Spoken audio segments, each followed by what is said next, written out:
Hello, Bronco fans and football fans everywhere. Welcome to Broncos Breakdown on the MHRT network, as well as my own channel, Broncos Breakdown on YouTube. This is a show that is everything Broncos and brought to you with emotion, passion, honesty, and of course, my comments along with yours in the chat. I am your host, Bronco Bill. As you can tell, guys, this is not Friday, August 2nd. It's Saturday, August 3rd. The reason being, I was at the Padres-Rockies game last night with my son and grandson. It was a gift from our granddaughter, from my daughter-in-law for Father's Day for my son, myself, and of course we got to take Julie and our grandson because it wouldn't be fun without the kids. So that's where I was last night. So obviously I couldn't do the show. So here I am tonight. All right, guys. Thank you so much for joining on a Saturday. I know you guys probably looking for it yesterday, but thanks so much for jumping in. We are going to get right into the main topics, and let's put up the screen so everybody can see what the topics are. It is the new layout that Madungus Creevy and I worked on last week. Madungus Creevy came up with the overall picture and layout, and I think it's fantastic. I think it's fantastic. And as we move on, it's going to even get better. All right, let's get into the very first topic. All right, we have back-to-back injuries. If you look to the top right of your screen, you'll see it says Broncos Breakdown. Then there's a listing, or I should go like this. Right? Well, anyways. There's a listing of the topics, B1 and 2, which is under the same type of topic category, all the way down to the very end. And then we got a thumbnail on the top left.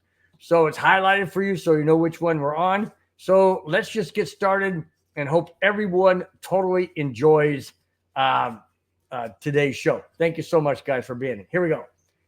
Number one injury. Brandon Jones, Broncos safety Brandon Jones left yesterday's practice with a hamstring injury. Jones was signed by the Broncos after Denver let Justin Simmons go. Yes, that's true. Problem that I have with this is Brandon Jones, this injury is a hamstring. Now, we don't know how long. It doesn't say how long he may be out. It doesn't say what the severity of the injury of the hamstring is. But if it's anywhere near what, these other injuries and these lingering injuries have amounted to, he could be out for some time. It's just, these, I don't understand if it's the turf. I don't know if it's the way they do the practice. I mean, when Hackett was a head coach, we had injuries, but now we got injuries again with Sean Payton. So I don't know if it's the turf, it's the way they're doing things, if it's just the nature of the game, I don't know. But in order to have, a quality safety that we need back there, we need to have all of our guys healthy.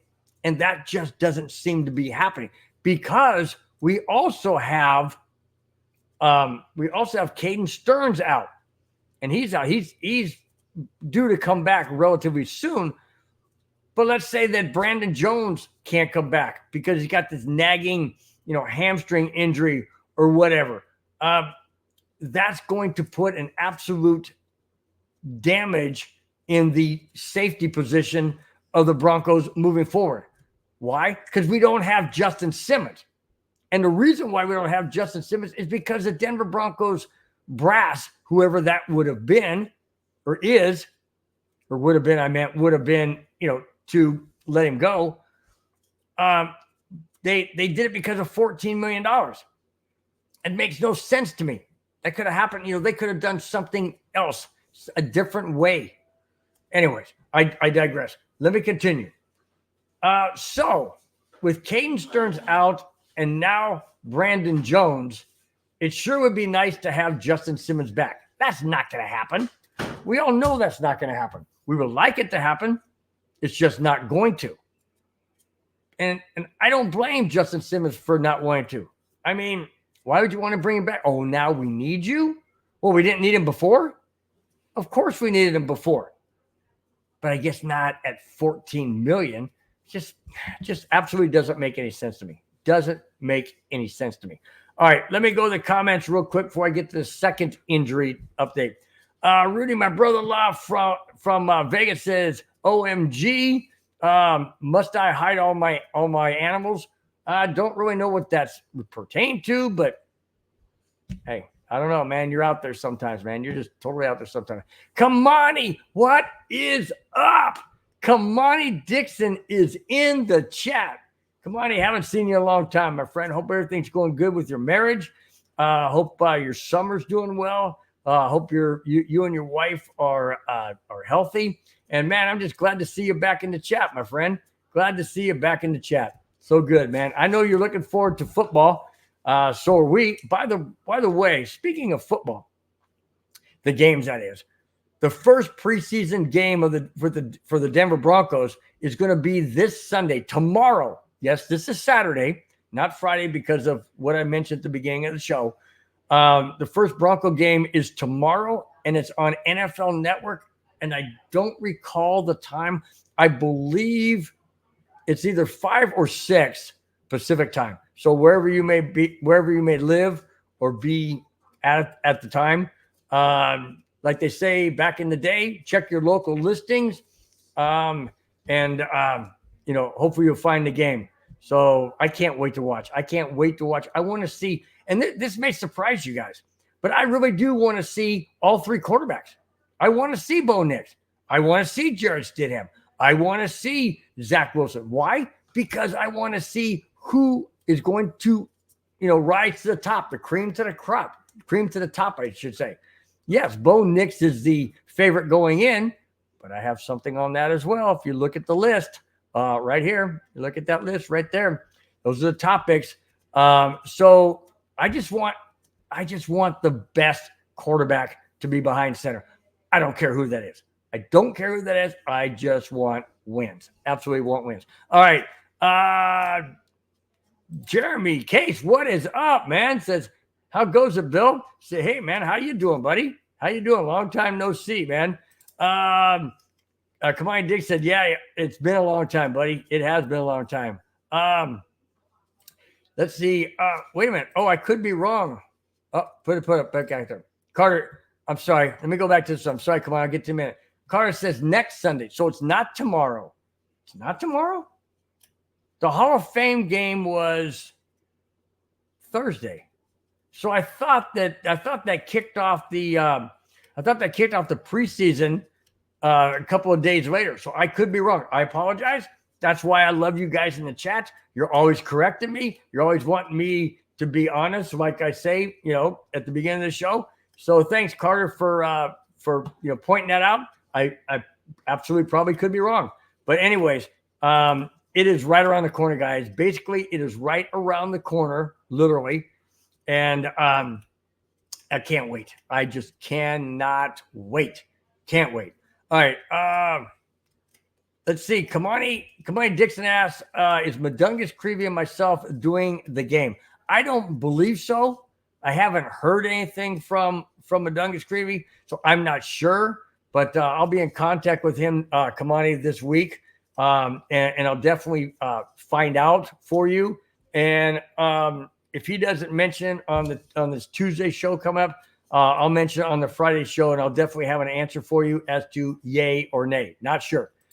Just not sure. Like I said, hasn't mentioned anything. It's usually just the actual games and the postseason, which we haven't had since we've done the neighborhood.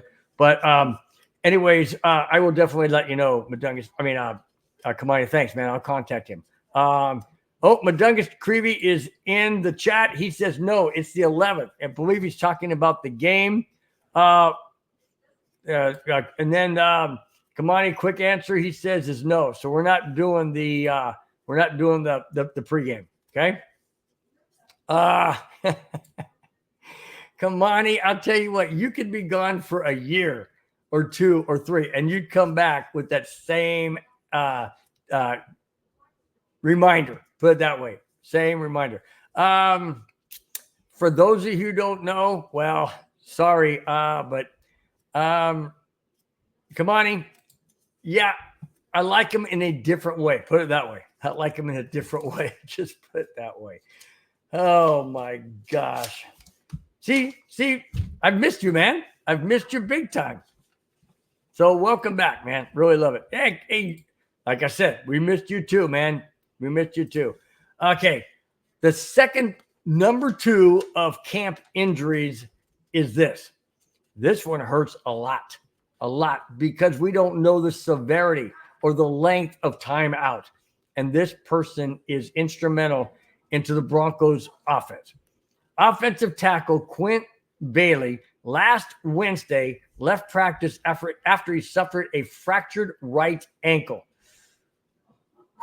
The injury happened when a teammate rolled up on his leg. That always seems to happen that way. I mean, you go down, you're vulnerable, you can't do anything to protect yourself, and here comes a big lineman or defensive guy or whatever and falls right on your ankle and your leg, and there you go. You hear a pop, and now you're done. Well, we don't know how long. Let me continue. Sean Payton said regarding Bailey's injury, and I quote, "It's always tough to see. It's sometimes the bitter reality of our game. He was having a really good camp. Bailey is expected to have surgery in the next days ahead." Okay, end quote. Okay, there you go. We don't know how long he's going to be out. Offensive tackle, a big guy. He's got to use his legs and his feet in the trenches to gain momentum or to secure, the hold on the pass rusher. He's got to be able to make these quick moves left and right. We don't know how that ankle is going to hold up.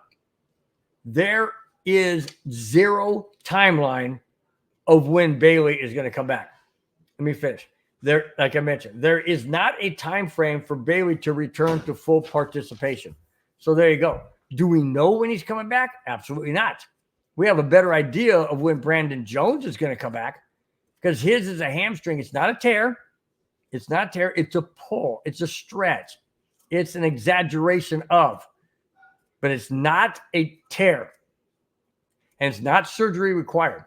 So he could come back a lot sooner, which is good news. But Quinn Bailey, oh my gosh, offensive tackle. We need solid offensive tackles in, on the Broncos line, because we don't know what quarterback we're going to have. But it doesn't matter who we have. I mean, Bo Nix is a rookie. Jarrett Stidham is a 2-game quarterback under Sean Payton. And Zach Wilson is basically a rookie in the Sean Payton Sean Payton's system. He has no idea. He's trying to grasp it, not doing too well. So it looks like a two-headed, race for starting quarterback. I just don't like I don't like injuries, period. But man, when they come in a critical situation like this, just literally weeks away from the starting of the season, and we have a very, very solid offensive tackle in Quinn Bailey down for an extended period of time, I don't think he comes back in 4 weeks. I really don't. I mean, he's going to have surgery, a broken ankle. He's going to be in a boot or a cast for a while. This one hurts. This one really, really hurts. Man. All right. Let me go back to the chat before I move on to the second topic, even though there was 2 and 1 at the beginning. Jack Kenna is in the chat. Hello again from a fan from another team that does a show with your boy Richie. What's the topic tonight? Well, the topics are all on the right-hand side of the screen. The one that is highlighted in yellow is the one that is currently being talked about. Thank you so much, Jack, for being in. I really do appreciate it. But like I mentioned, this is an upgrade to what my show was before. This lays out the topics, allows you guys to follow along, and just a brainstorm that myself and Madungus Creevy came into. I threw out the idea. He made it happen like he always does, and that's why this is the second week in doing this. It's a little bit better tweaked than last week when we first started, but I like the layout. I really do like the layout. Jack Kenna follows up by saying Bailey said Bailey is a huge loss. The 6 lineman, Swift Army knife. Think he is pretty much done for the year. Oh God, I don't want to hear that. Jack, I don't want to hear that. I know you're a Raider fan, and I know that this probably is something that, really nobody wants to see a season or a career ending by an injury. But being a Raider fan, I bet this I wouldn't say is fantastic news, but probably just throws a little bit more of a breathing room in regards to the Raiders and the Broncos, whether it be head-to-head standings, whatever. But yeah, I sure hope you're wrong. I sure hope you're wrong and he's not done for the year. But like I mentioned, being a lineman, being a heavy guy, a big guy, one that has to use his legs and feet and ankles and whatnot in the trenches, it doesn't bode well. It doesn't bode well with that. What? Carter, you're kidding me. They placed him on IR?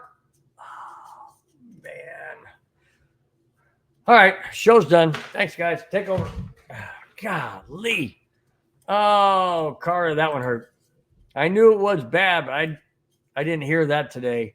Oh, my goodness. That's okay. Well, anyways, Jack says, next question. How many O-linemen does the Broncos need to keep on the roster? Wow, good point. I would have to say, I could be wrong, but I would have to say probably, let's see, you got guard, tackles, center, 2 guards, 2 tackles, a center. That's 5. I would have to say at least 7 total, 5 starters, 2 backups, maybe 3 backups. Wow, that's a lot. I don't know the exact number, but that's what I would think though, Jack. Especially if they're going down like flies. This isn't good at all. This isn't good at all. G Money 88 is in the chat. What's up, G Money? Glad to have you in. Said, what's up, Bronco Bill? Hope all is well. Who is your dark horse for a breakout season this year? Mine is Tim Patrick. Wow. I like to see Tim Patrick have a breakout season. Absolutely would love to see that. He deserves to have that. For everything he's gone through, he's worked his tail end off to come back. He's had 2 setbacks. Looks like hopefully this could be the year that he does have a breakout year. I think that would be fantastic. I'm going to go with breakout year. Let me think of that. I'm going to go with Mims. Because my understanding, and we'll get to that, that's a topic. If you look down, the topic from Mims is third topic. So, I've got something on Mims. So I'm going to go with him. You're going with Tim Patrick. That's good. That's a very good choice. I'm going with Mims, and maybe you'll see why when we get to the third topic. All right. Let's see.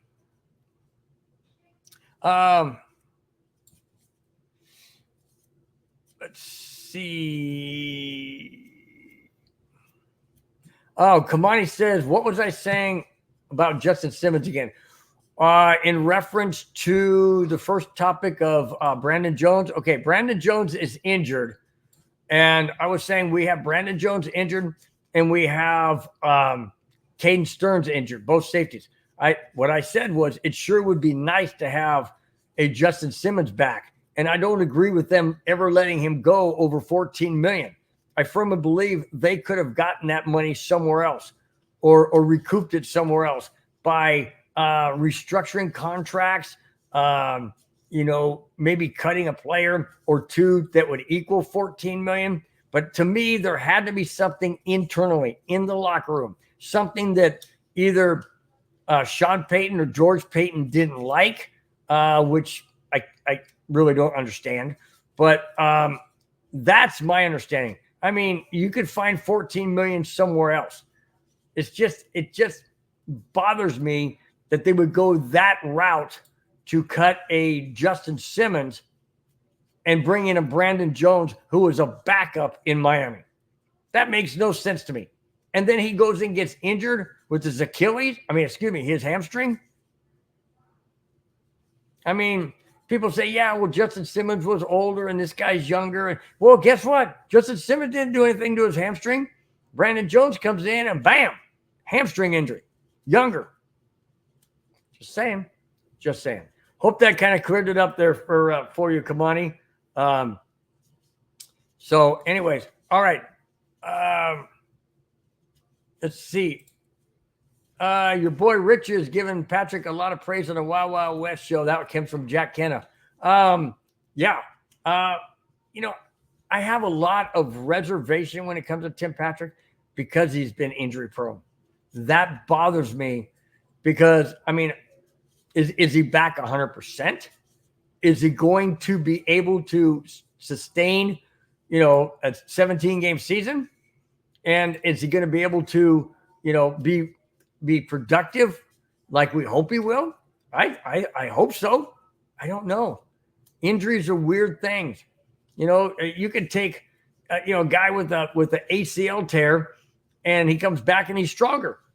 Or you could take a guy with an ankle injury and he's never the same. It's just depends on how a person's body heals. Look at Terrell Davis. He took an ACL. Of course, technology wasn't as good as it is now and it's perfected, but still, he was never the same. And yet there's other people that are actually better or seem to be better or at least on the same status that they were before they got injured. So I don't know. It's just very, very interesting. Very interesting.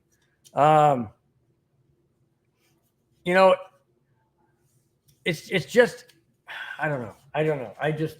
I'm still on that Justin Simmons thing and just bothers me. That whole Justin Simmons letting go. It really does. All right. We are going to move on. We are moving on to the next topic, which I forgot to switch it over. See, I'm learning all these new things. You're supposed to do it during the transition. I didn't do it. All right.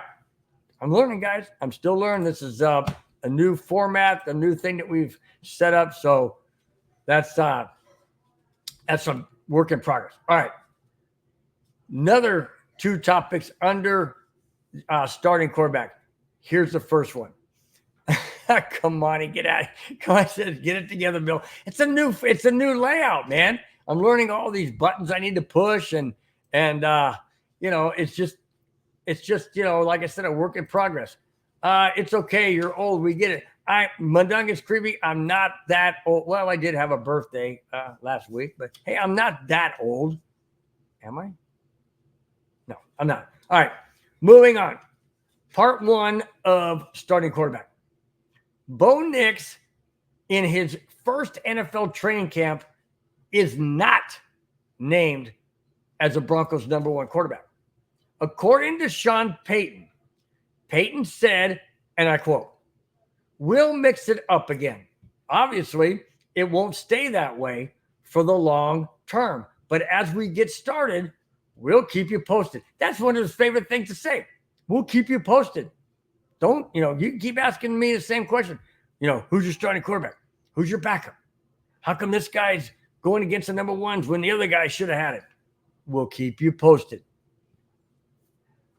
Keep your lips closed, Sean. Not like you did last year and spout it off. Good move. Let me continue. I'm still quoting Sean Payton. And eventually we'll settle into a routine we want. I'm not going to sit here and lay out like, here's how it goes. Because I think the mistake one makes is deciding how it goes. We'll see a rotation initially, and then we'll move on from there. End quote. So basically, Sean Payton didn't say a dang thing. He didn't say who the quarterback is. He didn't say who the quarterback wasn't. Sean Payton is playing the ball under the coconut shell, or under the shell, so to speak. He's moving things around. He's trying to find out whether or not we as fans or people in the media or those watching whatever, the practices, he's doing the shell game. He's trying to throw a monkey wrench into the spokes, so to speak. Why? because he's not ready to name a quarterback. He's not going to do that. He's not going to do it until he's ready. So what he's doing is he's playing with our heads, and he's laughing all the way to the bank. Hey, we'll keep you informed. We'll let you know when it happens. Well, when you see the person out there, I guess that's who it is. I mean, things like that he said. It's crazy, man. It's totally crazy. Unlike, anything I've ever seen in a head coach. I mean, it kind of reminds me of Belichick in a way. Belichick, we're moving on. We're moving on to Miami. Next question. So what do you think of we're moving on to Miami? Same kind of thing with Sean Payton. We'll let you know. We'll keep you informed. It's just uncanny, man. It cracks me up. It really does. Makes me sit back going, yeah, whatever. Because I don't care who the starting quarterback is. I've said that before. It doesn't matter to me. It could be Sean Payton for all I care. It could be John Elway coming out of retirement. Why? Because whoever is the starting quarterback is hopefully can get us some W's. Period. I don't care who it is. Just get wins. Period. All right. Clayton Haran, my man, you in the chat. Clayton Haran says, great way to top a busy Saturday. Hey, cool, man. Glad you dropped in. Glad you're enjoying this crazy 60s. Now, nope, notice that? I said 66-year-old guy. Now 65, had a birthday last week. Anyways, crazy guy talking about sports. So thanks, Clayton. Really do appreciate it. Do us all a favor, everyone out there, please hit the thumbs up, the like button, the subscribe button. It costs you nothing except a mere click of the mouse. And it helps out this channel, MHRT Network, as well as my own Broncos Breakdown on YouTube. Thanks, guys, so much. Really do appreciate it. Let's see.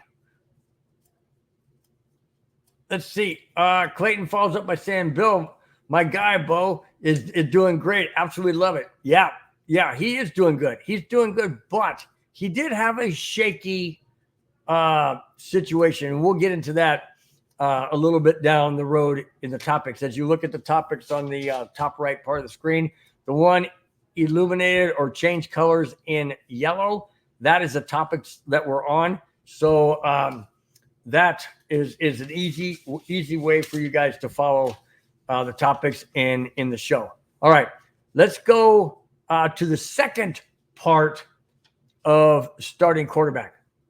So we all know that we can't have 3 starting quarterbacks. So eventually we're going to have to dwindle down to 2 and then to 1. The reason why I say 2 and hesitate, because you have to have a backup. You have to have a backup on the bench. So yes, it'll dwindle down to 2, but it will have to eventually dwindle down to 1 who becomes the starting quarterback. All right, so here is the second part of the starting quarterback. The Denver Broncos have had a quarterback competition with Zach Wilson, Jarrett Stidham, and Bo Nix. We all know that. As the Broncos move forward towards opening game, one quarterback has been eliminated from the competition, and that person is Zach Wilson. Yep, absolutely Zach Wilson. Now, nobody knows. Sean Payton hasn't even said whether or not Zach Wilson will go to the practice squad, whether he'll be released. They haven't made their mind up yet. They could even carry 3 quarterbacks on the team. That's been mentioned. I doubt that'll happen, but it's been mentioned. So right now, Zach Wilson is the one on the outside looking in regards to a backup. Okay, now that could be it. Now, don't jump the gun, guys. It could be a backup to Zach Wilson. It could be a backup to Bo Nix. Could be a backup to Jarrett Stidham. I doubt that's going to happen. I'm just saying, because Sean Payton isn't saying anything either. He said he could be a backup. Backup in what? On the practice squad? Sure. Absolutely. He could be a backup in the practice squad. No problem. Absolutely no problem. Let me continue. With Stidham knowing Payton's playbook and the system, and Nix being the number 12 draft pick in last year's draft, all arms are pointing to a 2-quarterback race as we go forward. Well, there's no doubt about that. It is a 2-horse race, so to speak. No pun intended, I think. Anyways, it could be it's going to be a 2-horse race. And every arrow points towards Bo Nix. Why? Because he was the number 12 draft pick in this year's draft. So everybody said, well, he's got to start. No, he does not have to start. If Jarrett Stidham proves that he's got the system down better than Nix because he played in the system last year and played the last 2 games of the season and went 50-50 or 500-500, okay? He could be. Don't sit there and anoint Bo Nix just yet. Sure, we all know he's the heir apparent to being the quarterback for the Broncos in years to come as their franchise quarterback, but he may not get the outright start to open the season. That's not been determined yet. It may have, well, put it this way. It may be somewhat determined by Sean Payton, but he isn't saying anything. I just said that in the first part of the starting quarterback segment. He's not been named. He has not been named. And the main reason why is because he's had some issues, like I mentioned that we will get to in the topic after this next one. Before you get there, let me get to Madungus Creevy says, maybe the Broncos trade Stidham back to the Raiders. I hear they need a starting quarterback. Then who's our backup? Zach Wilson? Madungus, I don't know. I don't know if that makes any sense from the Broncos standpoint. I mean, obviously it would make sense on the Raiders standpoint. I don't know if it makes sense on the Broncos standpoint, because then you go with what? Zach Wilson as your backup? And if they're eliminating him from the quarterback competition, that doesn't bode well for him. Doesn't bode well for him at all. At all. Let's see. Madungus Creative follows up by saying, if Nix is ready, you play him.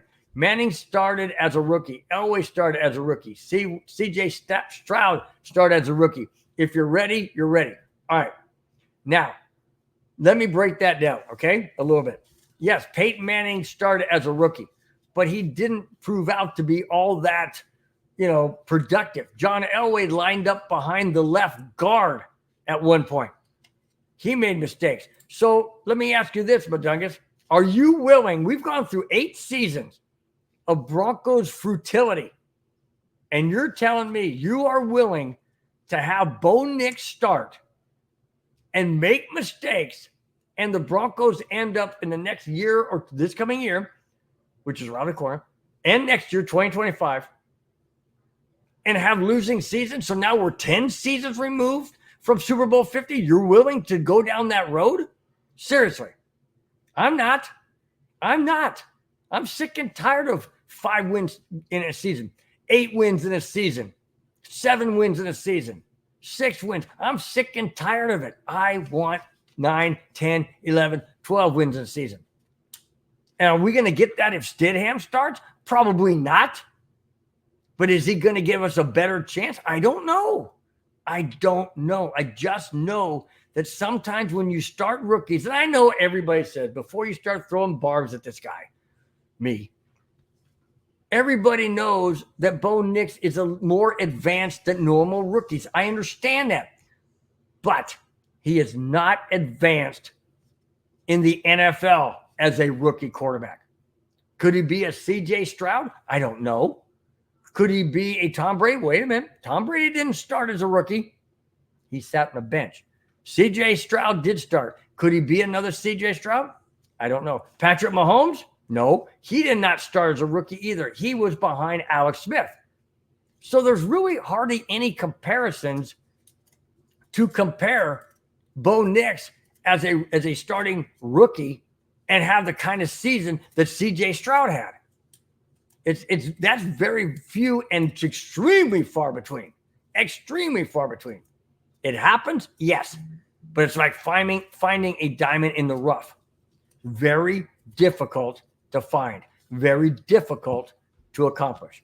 I'm just saying, I don't know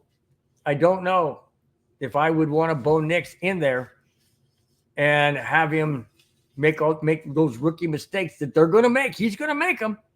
I'm not saying Jared Stidham is a next anointed Tom Brady. He's not. But he knows the system better. He's been there for a year. He played 2 NFL games. Bo Nix hasn't. I'll give you this, guys. Let's wait for the preseason, okay? Let's just wait for preseason, see how Stidham does, Nix does, and maybe Wilson. Let's just see how it all shapes out. And then if I have a change of heart, so be it. Like I mentioned before, I want the best quarterback back there that can give us wins. Not losses like we've had, wins, period. All right. Clayton Huron says, I am, Bill. I have faith in Bo Nix, my guy. Okay. All right. I hope you guys are right. I'm not trying to play devil's advocate. I'm really not. I'm just pointing out different things that I don't want to rush a Bo Nix rookie to Lions Den. And I don't mean Detroit Lions. I mean, just, a play on words. Don't throw him to the Wolves. If he's not ready, he's not ready. But like Madungus Creevy said, if he is ready, then okay. But we won't know if he's really, truly ready until we see him in NFL action, meaning the preseason prior to the regular season. All right.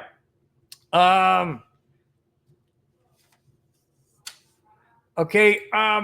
Madungus Creevy has a good question. What's the difference between Bo Nix starting game 1 or taking over after game 4 or 5? All right.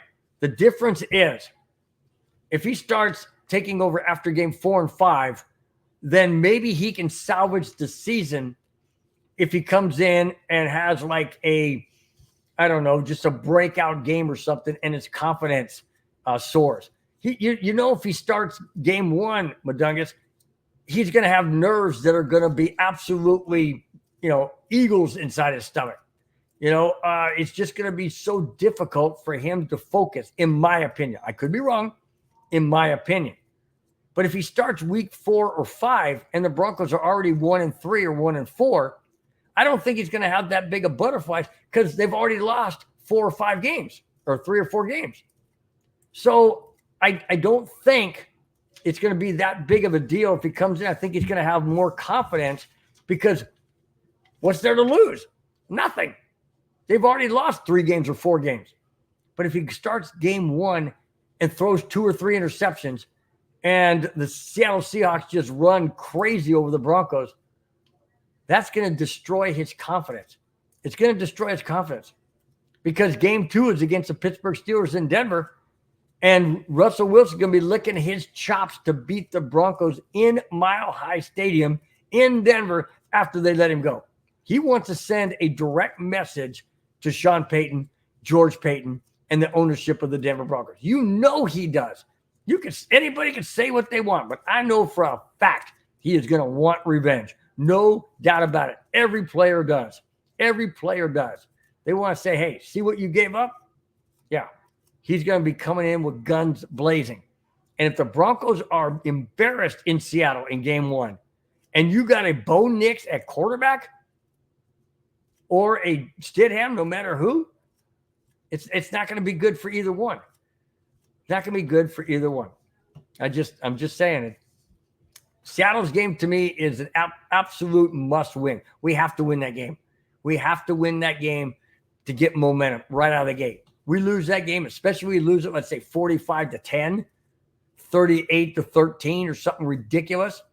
Yeah, it's going to be tough to come home. And like I said, that Russell Wilson's going to be licking his chops. And that's the last thing I want. The last thing I want. All right. Let's see. Clayton Aron says, I think it goes both ways. Some sit for a year and some start right away. Yeah, I agree. It all depends on how well the player plays, in preseason, how they graft the system, all of that. It's very, very difficult to, for some people to just play. They play right out of the gate. They want to sit back and they need to sit back and watch. A lot of great quarterbacks have sat behind other quarterbacks and learned. A lot of them have. D-Rock is in the chat. What's up, Big D-Rock? Says Big Bill, or says Bill. I say D-Rock. What's up, man? So, all right, let's move on to, you got it, topic number 3. Hope I get this right. Hang on. Topic number 3. Wait a minute. I'm not there yet. Wait a minute. I'm really screwing this up. All right. It's a work in progress, guys. I need to multitask. All right. Moving on to a lot of buttons to push, man. A lot of buttons to push. All right. We're moving on to the most explosive player. So here we go. Marvin Mims will be an important weapon for the Denver Broncos in 2024.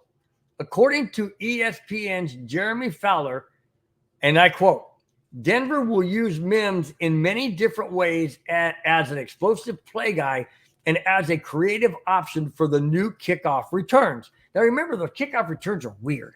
I didn't watch the Hall of Fame game. I was busy getting ready to, get my stuff ready because I went in Padre Rocky game last night. I know it was Thursday night, but I was getting my stuff together because I went into Padre Rocky game Thursday night with my son and grandson and stayed the night with them. We got home late. That's why my show wasn't yesterday. Anyway, so I didn't see it. But they line up like on the 45-yard line.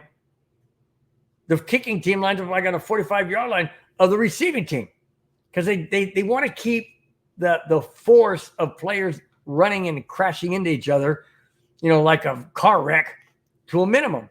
It just looks weird, man. It looks more like arena or I don't know, just some kind of XFL thing or USFL or whatever they call it. Just crazy. I didn't like it. Tell you the truth, I really, really didn't like it. But anyways, I'm not the NFL, rules makers. Let me continue. I'm still quoting.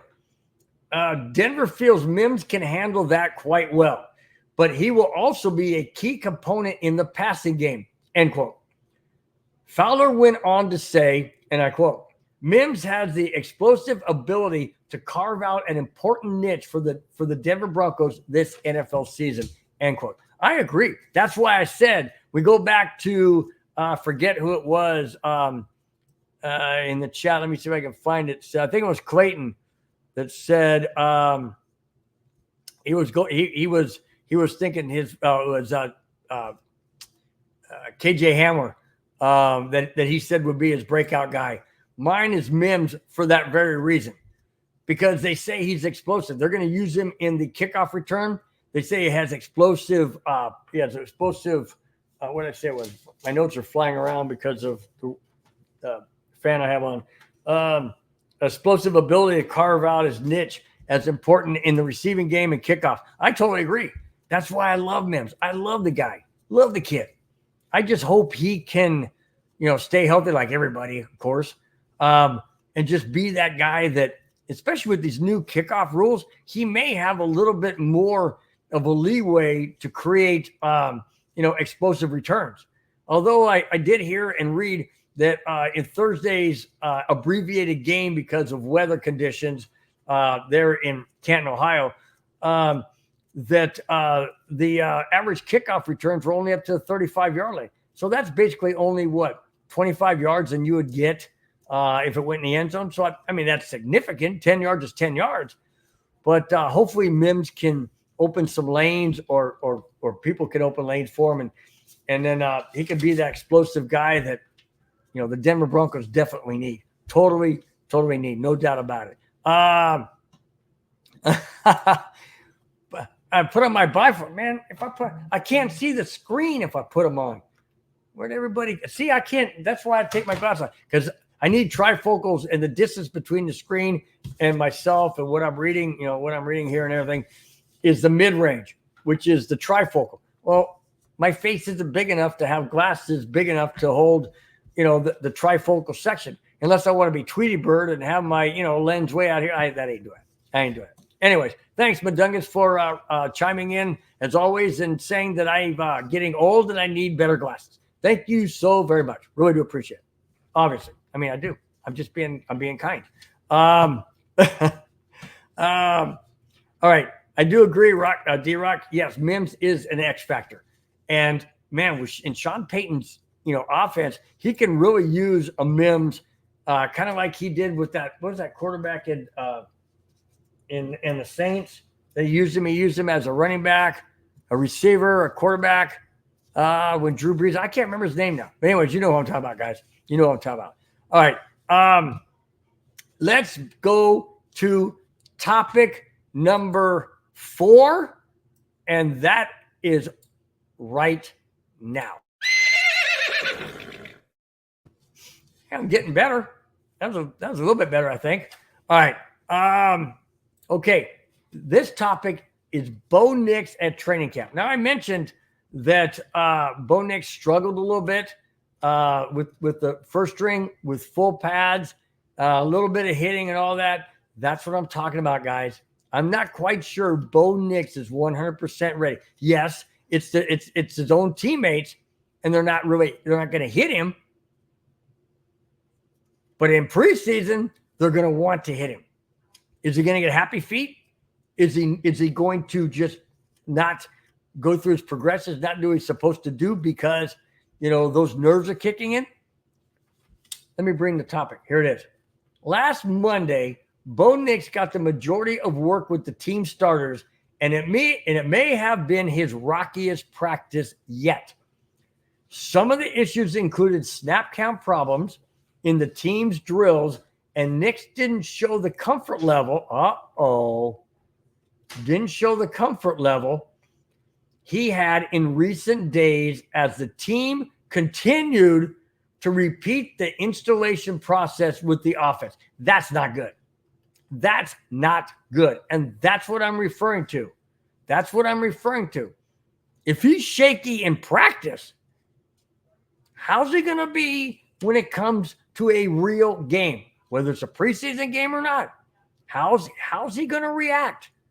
If he's shaky with his own team, knowing they're not going to hit him, and they can't, how is he going to react?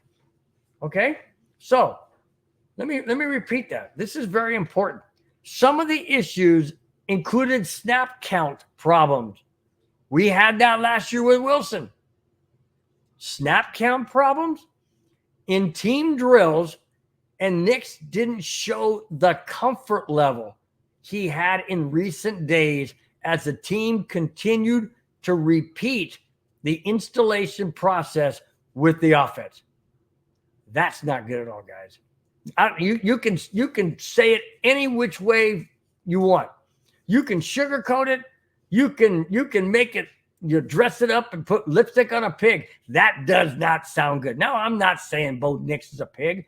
I'm just saying the situation. This isn't good. If he's shaky, if he's not comfortable, if he's making mistakes, he's having issues with the snap count. Come on, man. These are basic things. Basic things.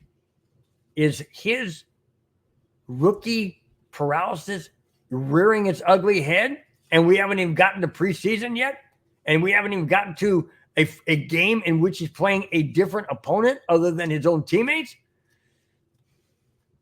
I don't like this. I don't like this, and that's why I said, could it be Jarrett Stidham? Don't know. They didn't say anything in there about Stidham. They talked about Bo Nix.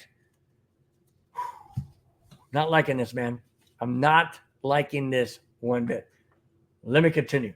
When Sean Payton was asked about Nix's issues, he said, and I quote, "I don't think it's significant." What? You don't think it's significant?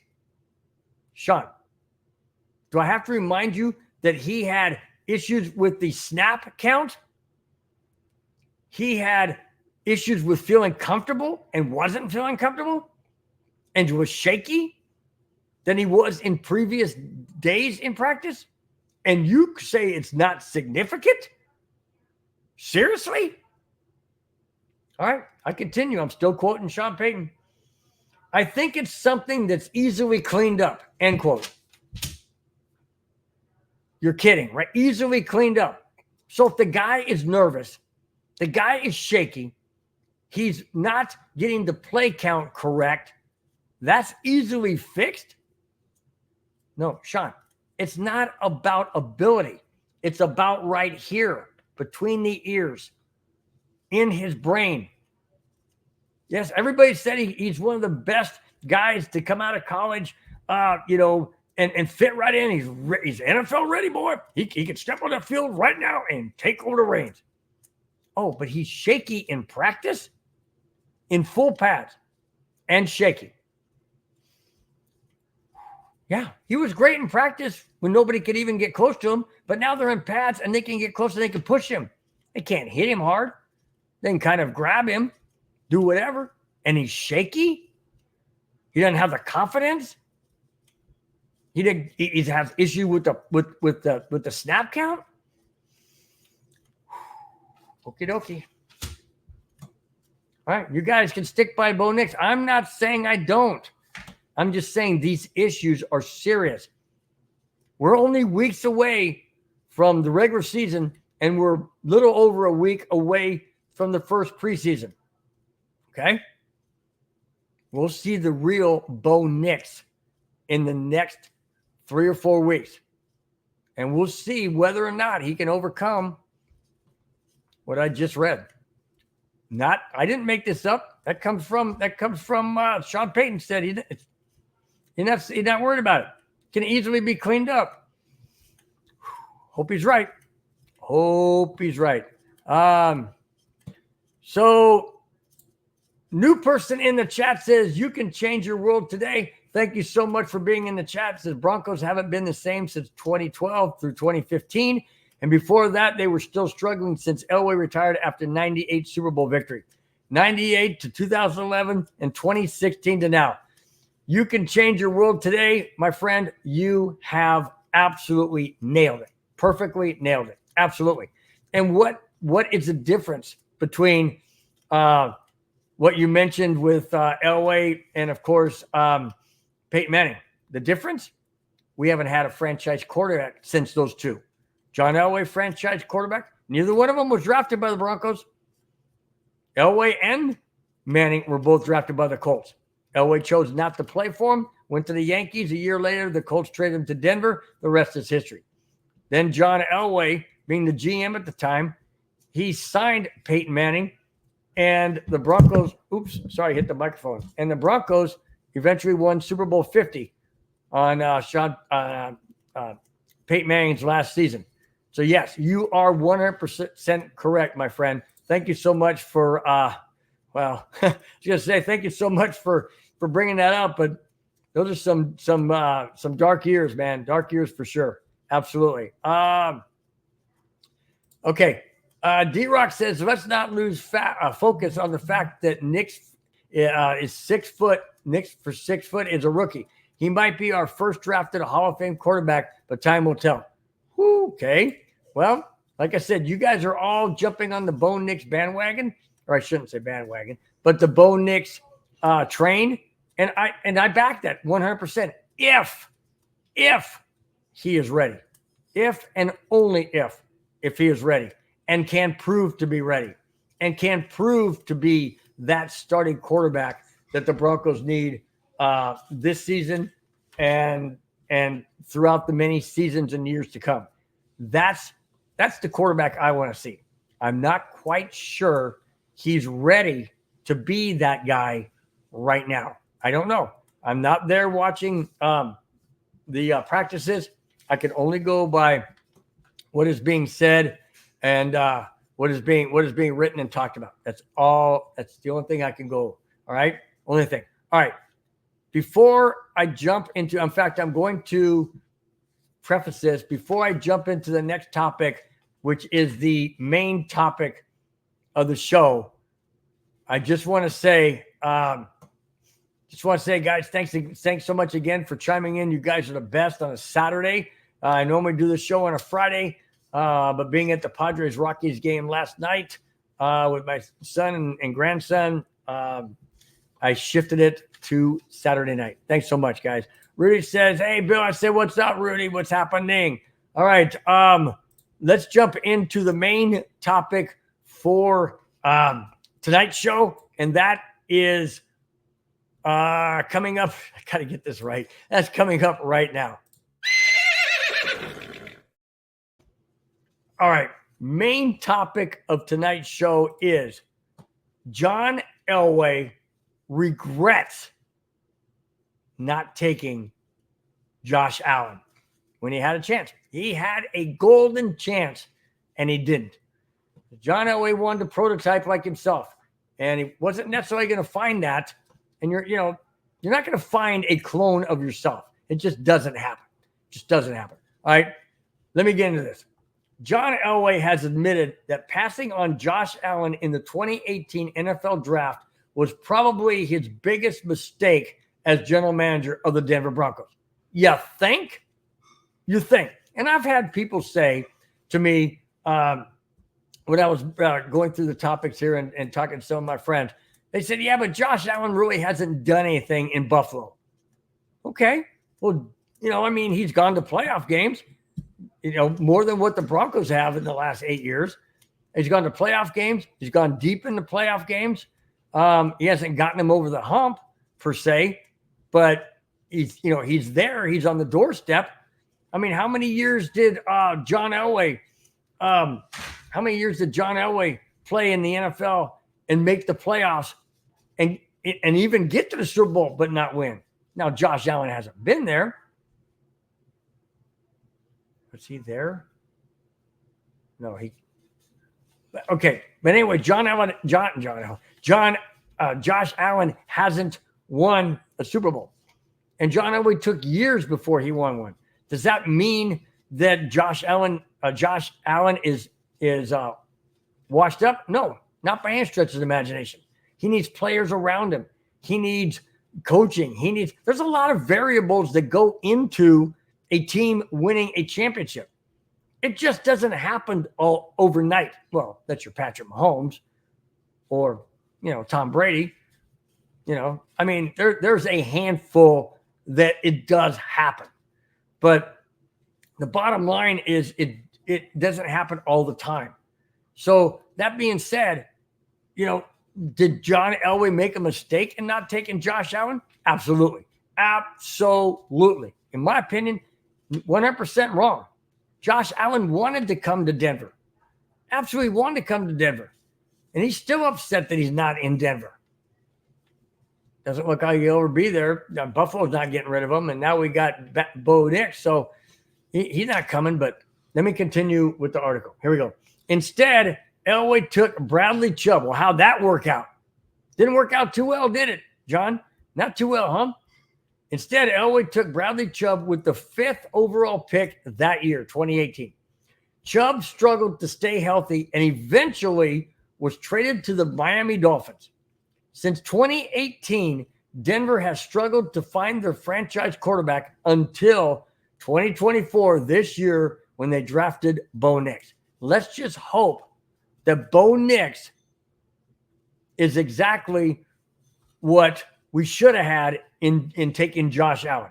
Now, I'm not saying that I want Bo Nix to have the same type of career as Josh Allen. I'm saying as far as a franchise type of quarterback. Josh Allen's a franchise quarterback for the Buffalo Bills, and hopefully Bo Nix will be a franchise quarterback for the Denver Broncos. That's what we can hope for. It's exactly what we hope for. Let me continue. Only time will tell if Nix is the answer in Denver, or will the ghost of John Elway's general manager mistake raise its ugly head again. Wow. Let's hope not. Let's hope. And John Elway, don't get me wrong, John Elway did not draft Bo Nix. What I meant by the ghost of John Elway is that by not taking a Josh Allen, he wins multiple Super Bowls and Bo Nix doesn't. That's what I was referring to. The ghost of John Elway by not taking a Josh Allen. That's what I was referring to. All right. Let's go on to, I don't want to make this a whole long show, guys. I got 4 more topics. So let's get to them real quick and we'll let you guys get back into your Saturday night weekend. So let's move on to the topic number. Oh, almost blew it. Topic number 6. All right. Kareem Jackson goes to a new team. Here it is. Former Broncos safety. Remember, former Broncos safety. Former safety for the Denver Broncos, Kareem Jackson, has signed with the Buffalo Bills. I was just talking about Josh Allen. Now he's getting weapons. Sure, Kareem Jackson's not a weapon on offense, but he's a weapon on defense. And if Kareem Jackson can stay away from being suspended by the NFL for unnecessary roughness, he's going to give the Buffalo Bills a strong spot in their defense secondary. No doubt about it. No doubt about it. I didn't want to see Kareem Jackson leave the Broncos when he did, but he couldn't stay on the field because he was always, lowering his head and having these head-to-head, infractions, being suspended. Then he goes to Houston, and then they let him go, and now he's going to Buffalo. Let me continue. This is per Buffalo Bills representative. Denver waived Jackson after repeated suspensions by the league for multiple unnecessary roughness hits.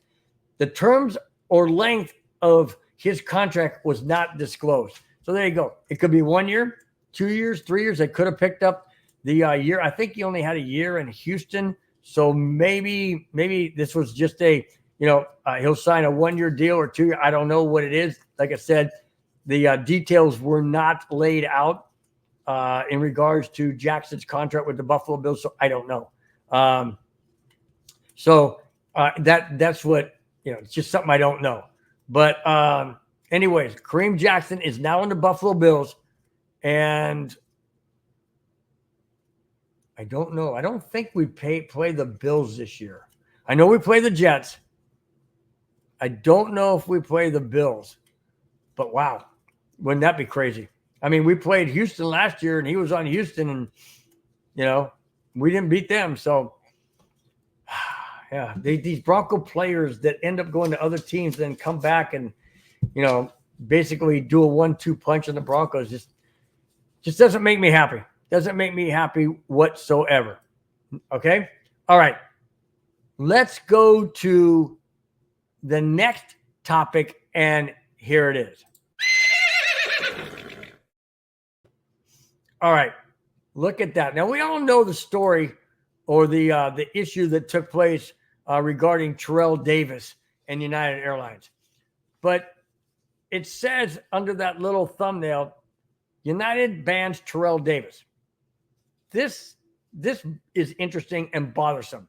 Interesting on one point, bothersome on the other. And let me just let me get into it.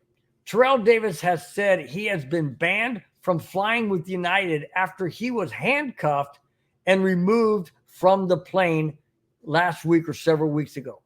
All right. Now, in case you guys missed the story or missed what happened, Terrell Davis, his wife, and his kids are flying from Denver, Colorado to Southern California. I think it was Orange County. All right. That's in between San Diego and LA. All right. His son asked the steward for a cup of ice. The steward ignored him. So Terrell Davis reaches over and taps him on the shoulder. The steward says, "Don't hit me." And I was like, what the heck? What do you mean, don't hit me? I tapped you on the shoulder. I'm just paraphrasing here because I'm just assuming that Terrell Davis, I didn't hit you. I tapped you on the shoulder. My son wants a cup of ice.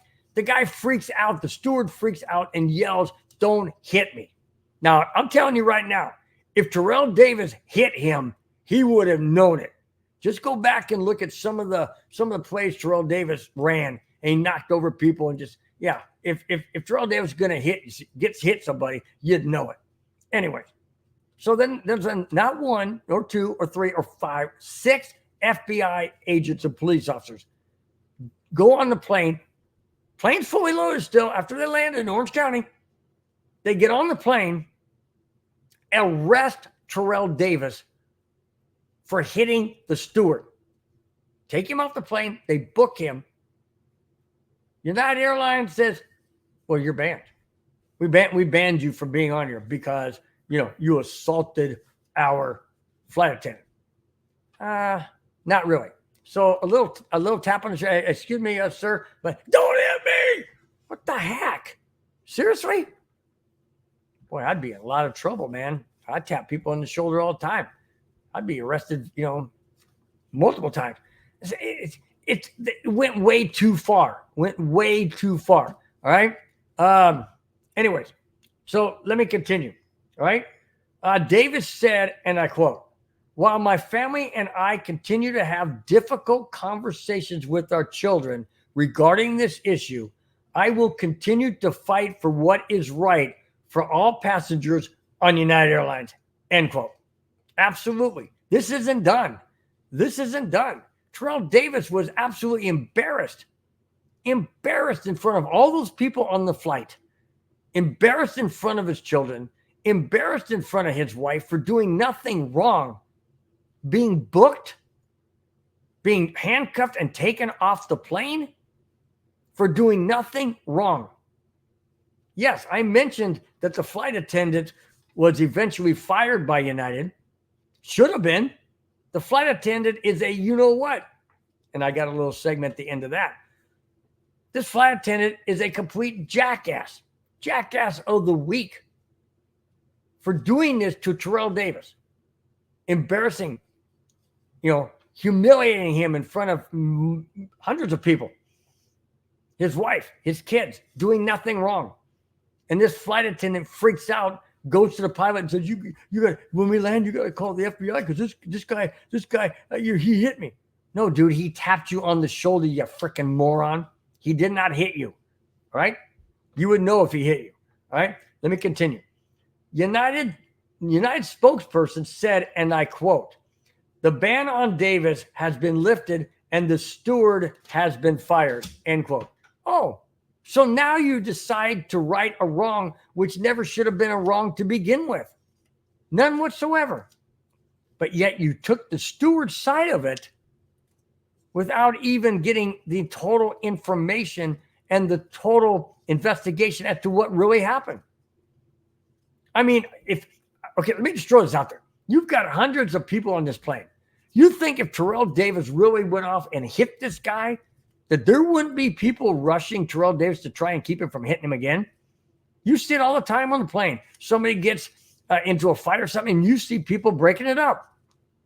A tap on the shoulder is not going to get other people to jump up and pull Terrell Davis off of anybody because he wasn't on anybody.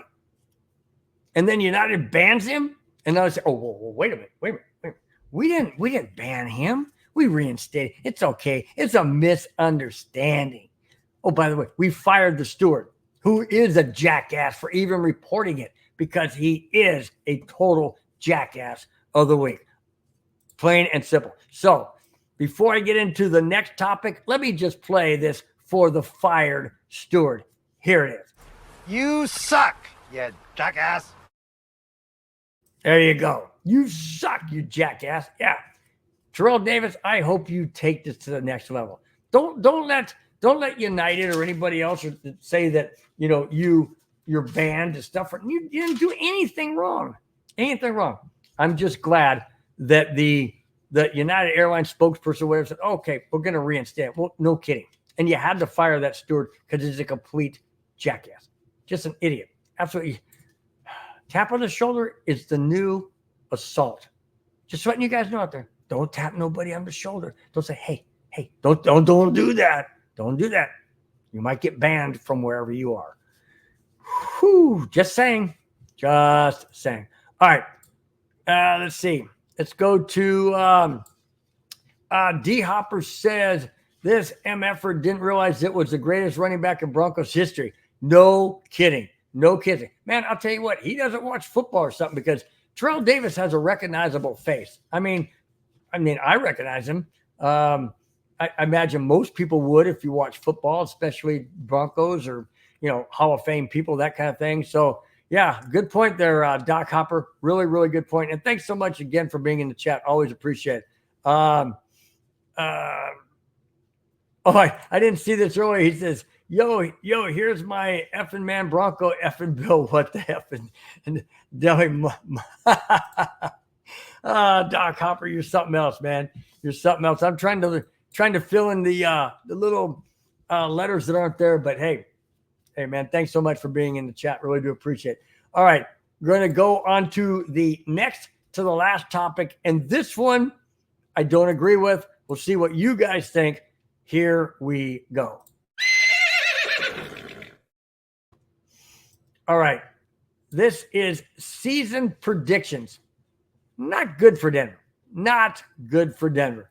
I mean, I don't care. To me, predictions are, like a dime a dozen. You can say whatever you want. It's funny because sometimes people get things right. Sometimes people don't. Let me just throw this in there. We'll talk about predictions.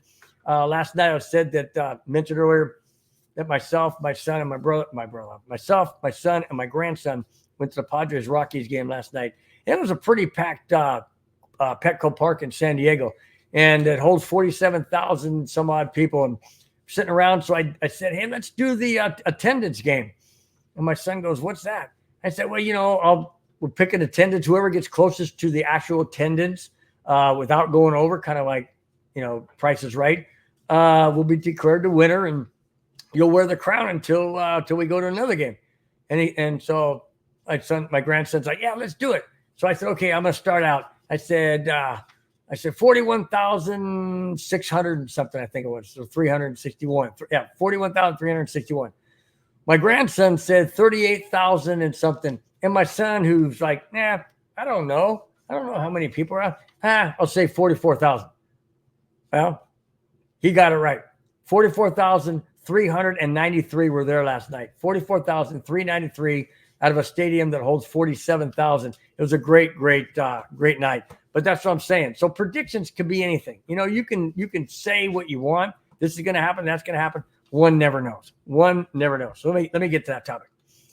The national pundits of the NFL have very low expectations for the Denver Broncos in 2024, and on paper, it's hard to argue. Why? Because we don't have an established NFL quarterback. That's why. Nate Davis of USA Today has the Broncos going 4-13 in 2024. No, wait. We were 5 and 12 under Hackett with Russell Wilson. Say what you want. Russell Wilson, a Super Bowl champion quarterback. And we won only 5 games. Then last year under Sean Payton, we had Russell Wilson, and we won 8 games, a 3-game increase. And now they're saying because we don't have a Russell Wilson, who wasn't really all that brilliant, and the defense kept us in a lot of games, and most of the games, that we're going to have 4 wins? 4 wins. Okay. Now, on paper, I would have to agree. Bo Nix, no NFL experience. Jarrett Stidham, 2 games under Sean Payton's leadership and an entire season as a Broncos backup, minus those 2 games. Then we got Zach Wilson, who couldn't make it in New York, and he's not doing too well in Denver under Sean Payton. So on paper, I would have to agree. It looks like a 4-game win season. However, let me continue. When Sean Payton was told about the prediction, he said, and I quote, "I don't have time to spend time on that, nor do I wish to spend time on that at all. None of that means anything to me. We will get ready to play. We will expect to compete, and we will expect to win," end quote. He didn't say much of anything. He basically said, I ain't got time for this.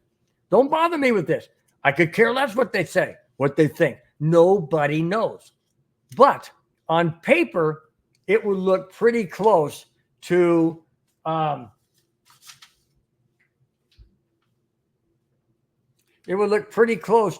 what it should be.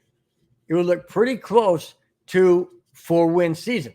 Why? Because we have a tough schedule. That's why. We have a very, very tough schedule. We got Kansas City twice. That's not easy. We have the Chargers, the Raiders twice, both of them. That's not easy. We got Baltimore. We got Pittsburgh at home. We have Cleveland. None of these games are all that easy, guys. We got New Orleans in New Orleans with Sean Payton going back home. You don't think that's going to be emotional? Yeah, it's going to be a tough season. 4 wins? Let's hope it's a lot more than 4 wins. I don't know. On paper, I would have to agree. I don't like it. I don't want to even say that. That just makes my stomach sick. But it is what it is. And it may be a tough pill to swallow, guys. If Bo Nix is going to get the start right out of the gate and we have 2 or 3 losing seasons, but he turns it around in year 3, 4, 5, moving forward, whatever, then okay, maybe we need to go through those growing pains, those tough pill to swallow, all those cliches. Maybe we have to go through that. And if we do, then we do. But if the gold at the end of the rainbow is there waiting for us, and the gold being the Super Bowl, then it would all be worth it. But we don't know that. We absolutely don't know that, because we've had high aspirations with years previous and quarterbacks previous that's never materialized since Sean Payton. So I don't know. We'll see. I just don't like that number, 4 and 13. Just don't like that number one bit. Travis Johnson is in the chat. Travis, how you doing, my friend? Glad to see you. Thank you so much for chiming in. Said Sean should never have had a quarterback competition. If Bo was everything he said, he would have named him the starter draft night. Like the Colts did Peyton and the Bears did Khalib, he needs to end this BS. He's losing valuable reps to an eventual career backup. Wow. Great comment, Travis. Great comment. Absolutely right. I think the reason why he's doing the competition is because he had a Jarrett Stidham last year and he knows the system. I think he's trying to push Bo Nix into, working harder and harder and harder to be the guy who pushes a Bo Nix. But I would have to say, yeah, if you name him the starting quarterback, but then are you doing a disservice to a backup like a Jarrett Stidham, who, say what you want, but he did play 2 games last year and he did beat the Chargers. He lost to the Raiders, but he did beat the Chargers. So, maybe just those 2, but when they brought over a Zach Wilson, well, now you have to have 3. So I would agree with you from the standpoint, Travis, that yes, if you think this is your guy, but in my opinion, I think he's doing due diligence that will push not only Jarrett Stidham, but will also push Bo Nix to rise to that level that he has to be the NFL franchise quarterback of the Denver Broncos for years to come. Great comment. Great point. Really do appreciate it, Travis. Thank you so very much. All right, we are going into the very last topic for tonight. Thank you guys for being here. We're an hour and 18 minutes and counting going in. We'll try and wrap this up around long before an hour and a half. So thanks once again, guys, for being here, for supporting me and the show and the channel. Really do appreciate it, guys. Thanks once again so much. All right, here is the very last topic. Moving on. All right, here's the last topic, and it's about the kicking changes. Now, this isn't about the kickoffs per se. It's about the onside kick. Listen to this. This is crazy. To me, this is like playing a game with, I don't know, like playing hide and go seek or something like my grandkids like to play. Okay? You play hide and go seek, and before you hide, you go and tell the person where you're hiding. Why would you do that? Why would you tip off what you're going to do or where you're going to go? That doesn't make any sense. Well, that's basically what the new onside kick rule is all about. Listen to this. The NFL has new onside kick rules that will be in place for the 2024 NFL season. They are as follows. Onside kicks are illegal before the 4th quarter. Huh?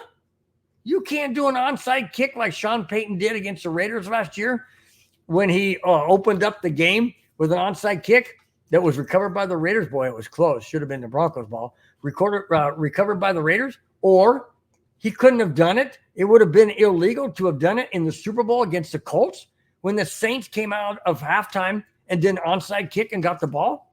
That would be illegal? Really? So surprise plays are no longer good in the NFL. So what's next? Excuse me, defense.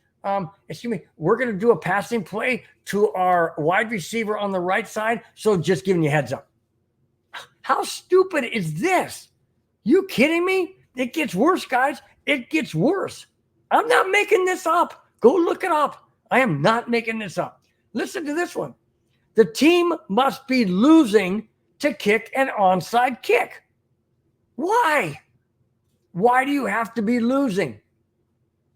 Isn't the onside kick supposed to be the element of surprise? So now I can't do it before the fourth quarter. And oh, by the way, I have to be losing. So if we're tied, it didn't say if you're tied. It said if you're losing. Let me repeat this. Listen to this, guys. The team must, not needs to be, should be, possibly be. No, the team must be losing to kick an onside kick. In the fourth quarter. Can't do it in the third. Not in the second. Not in the first. Oh, heaven forbid. That's illegal. You may be banned from the... Oh, I can't. I'm wrapping two stories. I'm getting Terrell Davis' story mixed up. No, that's how preposterous this is. It really is. It's ridiculous. Let me go to the last one. Listen to this. This is ridiculous. The team must announce their intention to kick an onside kick ahead of time. So basically what they're saying is you can't do it before the fourth quarter. You have to be losing to do it. And oh, by the way, since you're already losing, let the team that's winning know what you're going to do. Holy cow. Are you serious? This has to be the jackass of the week. I have to play that one again because this is stupid. Seriously. Can't do it before the fourth quarter.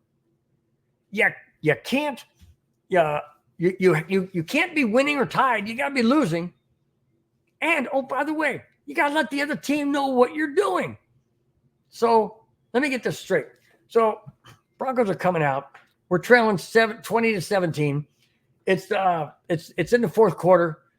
And Denver goes to the referee and says, hey, we want to do an onside kick. Referee says, okay. The Denver Broncos have elected to do an onside kick. You just told the other team what you're doing. Now they can get their best players out and line up. And the Broncos have no chance to get the onside kick or any other team that's doing it. But I'm using the Broncos as an illustration. How ridiculous is that? That's like playing hide and seek and say, oh, and by the way, hey, I'm hiding over here. Don't look over here right now, but I'm hiding over here. Seriously? I'll tell you what, the NFL has lost its absolute mind. I know they're trying to err on the side of safety, but this is stupid. This is ridiculous. Absolutely ridiculous. I mark my words, guys. The NFL before long is going to be wearing doggone mini skirts and not mini skirts, flag football and skirts. That's what they're going to be wearing. They're going to be wearing flag for flag football. Did you watch the All-Star game or Pro Bowl? That's what they do. That's where the NFL's going. They keep this up. I mean, what's next? You got to telegraph. You got to let the defense know, hey, I'm going to do a run play to the left side, okay? Don't go there, but I'm doing a run play to the left side. Oh, by the way, I'm going to throw a pass to the tight end across the middle. I don't get this one bit. I don't like this one bit. This is ridiculous. Whoever came up with this idea has got to be freaking fired because the NFL is lost its mind. Absolutely lost its mind. And I'm still here too, Rudy. I'm still here too, but I'm about ready to wrap it up. So glad each and every one of you guys were here.